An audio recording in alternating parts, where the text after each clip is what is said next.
സ്വർണത്തിന്റെ നാടല്ലേ നമ്മുടെ തൃശ്ശൂര്. പക്ഷെ പണിക്കൂലി, HUID, ഹോൾസെയിൽ വില എല്ലാം നോക്കണേ. എല്ലാം നോക്കി.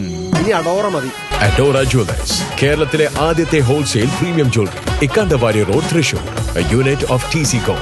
വടക്കാഞ്ചേരി നഗരസഭ 10ാം വർഷത്തിലേക്ക് കടക്കുന്ന ഡിസംബർ 21-ന് നഗരസഭയുടെ വികസന മുരടിപ്പും അഴിമതിയും കെടുകാര്യസ്ഥിതിയും ചൂണ്ടിക്കാണിച്ച് കോൺഗ്രസിന്റെ നേതൃത്വത്തിൽ നഗരസഭ മാർച്ച് നടത്തുമെന്ന് കോൺഗ്രസ് ഭാരവാഹികൾ വടക്കാഞ്ചേരി പ്രസ് ക്ലബ്ബിൽ നടത്തിയ വാർത്താ സമ്മേളനത്തിൽ അറിയിച്ചു. വടക്കാഞ്ചേരി നഗരസഭ രൂപീകൃതമായി 10ാം വർഷത്തിലേക്ക് കടക്കുന്ന വേളയിൽ കഴിഞ്ഞ 9 വർഷത്തെ ഇടതുഭരണം വടക്കാഞ്ചേരി നഗരസഭയുടെ വളർച്ചയ്ക്കായി എന്തു ചെയ്തുവെന്ന് ജനം വിലയിരുത്തണമെന്ന് DCC secretary K. Ajith Kumar പറഞ്ഞു. സർവ്വമേഖലയിലും വികസന മുരടിപ്പും അഴിമതിയും കെടുകാര്യസ്ഥതയും മൂലം കോടികളുടെ ഫണ്ട് നഷ്ടപ്പെടുത്തിയെന്നും അദ്ദേഹം ആരോപിച്ചു.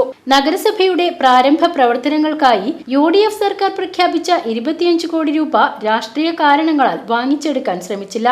പിന്നീട് വന്ന ഇടത് സർക്കാർ സാമ്പത്തിക പ്രതിസന്ധി പറഞ്ഞ് പണമൊന്നും നൽകിയുമില്ല. ഇത്തരത്തിൽ നഗരസഭയുടെ പ്രാരംഭ പ്രവർത്തനങ്ങൾ സ്തംഭനത്തിലാക്കിയെന്നും അദ്ദേഹം ആരോപിച്ചു. UDF ഭരണസമിതികളും സർക്കാരും അനുവദിച്ച പദ്ധതികൾ രാഷ്ട്രീയ കാരണങ്ങളാൽ നിർത്തിവെച്ചു. ഇടത് നഗരസഭയും സർക്കാരും പ്രഖ്യാപിച്ച കോടികളുടെ പദ്ധതി എങ്ങുമെത്താതെ കിടക്കുകയാണെന്നും അദ്ദേഹം വ്യക്തമാക്കി. നഗരസഭയുടെ ഭരണ സംവിധാനം കുത്തഴിഞ്ഞു കിടക്കുകയാണ്.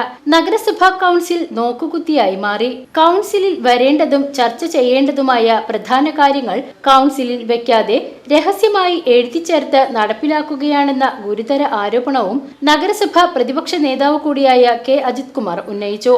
നഗരസഭയുടെ ജനദ്രോഹ അഴിമതി ഭരണത്തിനെതിരെ കോൺഗ്രസിന്റെ നേതൃത്വത്തിൽ ഡിസംബർ 21-ന് നഗരസഭ മാർച്ചും 1 വർഷം നീണ്ടുനിൽക്കുന്ന പ്രതിഷേധ പോരാട്ടങ്ങൾക്കും തുടക്കം കുറിക്കുമെന്നും അദ്ദേഹം വ്യക്തമാക്കി.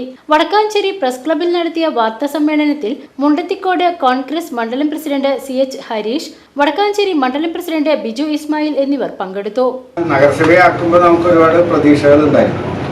അതായത് ഒരുപാട് ഫണ്ട്, കേന്ദ്ര ഫണ്ട് നമുക്ക് കിട്ടും, പുതിയ പ്രോജക്റ്റുകൾ കൊണ്ടുവരാൻ കഴിയും. അങ്ങനെ വടക്കാഞ്ചേരിയുടെ ഒരു സമഗ്ര വികസനം നമ്മൾ ആഗ്രഹിച്ച രീതിയിലേക്ക് മുന്നോട്ട് പോകുന്നൊക്കെ. അതിൻ്റെ ഭാഗമായിട്ടാണ് നഗരസഭയായി പ്രഖ്യാപിച്ച ഉടൻ തന്നെ നമ്മൾ സെമിനാർ നടത്തി. മഞ്ഞളാംകുഴി അലി വന്നു, അദ്ദേഹമായിരുന്നു നഗരകാര്യ വകുപ്പ് മന്ത്രി. ഏകദിന സെമിനാർ നടത്തി വായനശാലയിൽ, കേരളവർമ്മ വായനശാലയിൽ. അന്ന് ഉദ്യോഗസ്ഥരൊക്കെ പങ്കെടുത്ത് ഒരു സമഗ്രമായ മാസ്റ്റർ പ്ലാൻ തയ്യാറാക്കാൻ തീരുമാനിച്ചു. അത് ജില്ലാ പ്ലാനിംഗ് ഓഫീസിനെ ഏൽപ്പിക്കുകയും ചെയ്യും. അവരതിൻ്റെ പ്രവർത്തനം തുടങ്ങി. കഴിഞ്ഞതിന് ശേഷമാണ് ഇലക്ഷൻ. അതോടൊപ്പം സ്ഥലം, വ്യവസായ വകുപ്പിൻ്റെ കീഴിലുള്ള സ്ഥലം പഞ്ചായത്ത് തീരുമാനമെടുത്ത് ജില്ലാ പഞ്ചായത്തിന് കൈമാറുകയും ജില്ലാ പഞ്ചായത്ത് അനുകൂലമായി പ്രതികരിക്കുകയും ഗവൺമെൻറ് സാങ്ഷന് വേണ്ടി അയക്കുകയും ചെയ്തു. ആ അവസ്ഥയിൽ നിൽക്കുമ്പോഴാണ് ഇലക്ഷൻ വന്നത്. ഇലക്ഷൻ വന്നതിന് ശേഷം നമുക്കറിയാം, ഇടതുപക്ഷ മുന്നണി അധികാരത്തിൽ വന്നതിന് ശേഷം ആദ്യ യോഗങ്ങളിലൊക്കെ തന്നെ നമ്മൾ ഇതിൻ്റെ ഒരു കണ്ടിന്യൂവേഷൻ എന്നുള്ള നിലയ്ക്ക് മഞ്ഞളാംകുഴി അലി പ്രഖ്യാപിച്ച 25 കോടിയും ഓഫീസിൻ്റെ സ്ഥലവും സംബന്ധിച്ച് കമ്മിറ്റിയിൽ ചർച്ച ചെയ്യുകയും ഞങ്ങൾ കൂടി വരാം, നമുക്ക് ഒരുമിച്ച് മന്ത്രിയുമായി പോയി മുഖ്യമന്ത്രിയൊക്കെ കണ്ടത് ഇതാക്കാമെന്ന് പറഞ്ഞു. പലതവണ പോകാമെന്ന് തീരുമാനിച്ചിട്ടും നിലവിൽ അന്നത്തെ ശിവപ്രിയ സന്തോഷും ബന്ധപ്പെട്ട ആളുകളും അതിന് തയ്യാറായില്ല. BCB news, Vadakkanchery.